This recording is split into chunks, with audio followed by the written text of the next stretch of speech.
தெய்வத்தின் குரல் மூன்றாம் பாகம். ஆச்சார விஷயங்கள். ஆத்ம திருப்திக்கே ஆச்சாரம். பசுவை பற்றி சொல்லிக் கொண்டிருந்தேன். பசுவின் முகத்தில் மஞ்சள் குங்குமமிட்டு, கொம்பிலே குஞ்சலம் கட்டி, கழுத்திலே மாலைகள் போட்டு மணிகள் கட்டினால் பார்க்க ரொம்ப அழகாகத்தான் இருக்கிறது. நமக்கு பல தினுசில் உபகாரம் பண்ணும் பசுவை போற்றுவதில் சைக்கலாஜிக்கல் சாட்டிஸ்ஃபேக்ஷன் இருப்பது போல, இப்படி அந்த கோமாதாவை அலங்காரம் பண்ணி பார்ப்பதில் ஆர்டிஸ்டிக் சாட்டிஸ்ஃபேக்ஷன், கலை உணர்வு திருப்தியும் உண்டாகிறது. ஆனாலும் பசுவுக்கு அர்ச்சனை பண்ணுவது என்றால் அப்போது அதன் முகத்திலே பண்ணாமல் பிருஷ்ட பாகத்திலே, வால் புறத்திலே தான் அர்ச்சிக்க வேண்டும்.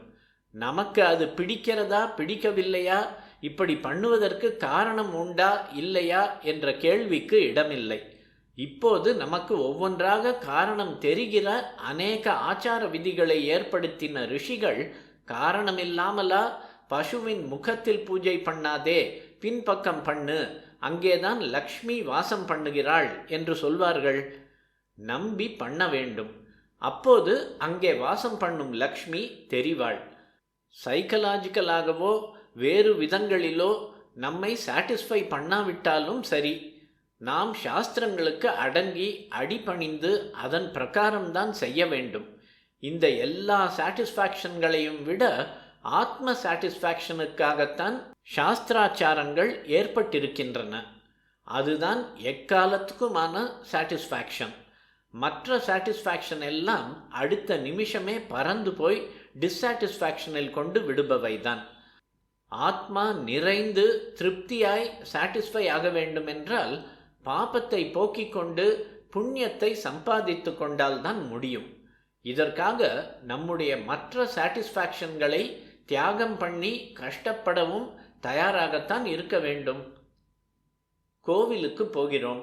வழியிலே ஒரு பிரசவ ஆஸ்பத்திரியில் சகோதரிக்கு பிள்ளை பிறந்திருக்கிறது. குழந்தையை பார்க்க ஆசையாய்த்தான் இருக்கும். சகோதரியும் ரொம்ப சந்தோஷப்படுவாள். சைக்கலாஜிக்கல் சாட்டிஸ்ஃபேக்ஷன், மனுஷ்யாபிமானம் இவற்றை கொண்டு பார்த்தால் பிரசவ ஆஸ்பத்திரிக்குள் போகத்தான் வேண்டும். ஆனால் அங்கே போய் வந்த பின் ஸ்நானம் பண்ண முடிந்தால்தான் கோவிலுக்கு போகலாம். ஸ்நானம் பண்ணாமல் பிரசவ தீட்டோடு கோவிலுக்கு போகப்படாது. கோவிலில் விசேஷமாச்சே, போகத்தான் வேணும் என்றால், இப்போது நமக்கு ஸ்நானம் பண்ண வசதி இல்லாவிட்டால் பிரசவித்த சகோதரியை பார்க்காமலே தான் போக வேண்டும். அந்த தியாகம் பண்ணத்தான் வேண்டும். சாஸ்திரம் மனுஷ்யாபிமானம் இல்லாதது என்று குற்றம் சொல்வது நியாயம் இல்லை. அப்படி சொன்னால் அந்த ஆஸ்பத்திரியில் அமலாகிற வைத்திய சாஸ்திரத்தையும் குறை சொல்லத்தான் வேண்டும். ஏன், அங்கே ஆபரேஷன் தியேட்டரில் நம்மை உள்ளே விடுவார்களா? நமக்கு ரொம்பவும் பிரியமான பந்துவுக்கு பிராணாபத்தான ஆபரேஷன். அப்போது பக்கத்தில் இருக்க வேண்டும். 2 மணி 3 மணி பெரிய ஆபரேஷன் நடக்கிற வரை இன்னது நடக்கிறது என்று தெரியாமல் வெளியிலே திக்கு திக்கென்று உட்கார்ந்திருக்க முடியாது என்றால் டாக்டர் ஒப்புக்கொள்வாரா? உடலின் க்ஷேமத்தை குறித்து டாக்டர் சொல்வதை ஒப்புக்கொண்டு, அவர் சொல்வது கடுமையாக இருந்தாலும் அவருடைய நல்லெண்ணத்தை மதித்து அவரை திட்டாமல் தியேட்டருக்குள் போகாமல் இருக்கிறோம் என்றால், நம் சைக்கலாஜிக்கல் சாட்டிஸ்ஃபேக்ஷனை சாக்ரிஃபைஸ் பண்ணுகிறோம் என்றால், அதே ஆஸ்பத்திரிக்கு பிற்பாடு ஸ்நானம் பண்ணும் வசதி இருந்தால் ஒழிய போகக்கூடாது என்று உயிரின் க்ஷேமத்தை கருதி சாஸ்திரக்காரர் சொல்வதையும் திட்டாமல் ஏற்றுக்கொள்ளத்தான் வேண்டும். மற்ற தேசங்களில் பிரசவ தீட்டு பார்க்கிறார்களா? பகிஷ்டா, மாதவிடாய் விதிகளை அனுசரிக்கிறார்களா? இன்னும் நம்முடைய மற்ற ஆச்சாரங்கள், சம்ஸ்காரங்கள் இதுகளை பின்பற்றுகிறார்களா என்று கேட்பதில் அர்த்தம் இல்லை. இந்த கேள்விகளுக்கெல்லாம் ஒரே பதில், இப்படி இருக்கிற மற்ற எல்லா தேசங்களும் ஆத்ம சம்பந்தமான ஞானத்திலும் அப்படிப்பட்ட ஞானத்தை சம்பாதித்து கொண்டவர்களிலும் நம் தேசத்தை விட ரொம்பவும் பின்தங்கி இருந்து வந்திருக்கின்றன என்று அவர்களே ஒப்புக்கொள்வதுதான். நித்திய ஸ்ரேயஸ் வேண்டும், ஈஸ்வரனை அடைய வேண்டும், ஆத்ம ஞானம் பெற வேண்டும் என்றால் அந்த தேசம் இந்த தேசம், அந்த காலம் இந்த காலம் என்று கால தேசங்களை சொல்லிக் கொண்டிருக்காமல் சாஸ்திரப்படி செய்தால்தான் சித்தி கிடைக்கும். அதுவும் தவிர லோகத்திலேயே இந்த பாரத தேசத்தைத்தான் ஈஸ்வரன் கர்ம பூமியாக வைத்திருக்கிறான். ஒரு வீடு என்றால் அதில் சமையலறை, பூஜை அறை, படுக்கை அறை என்று வெவ்வேறாக இல்லையா?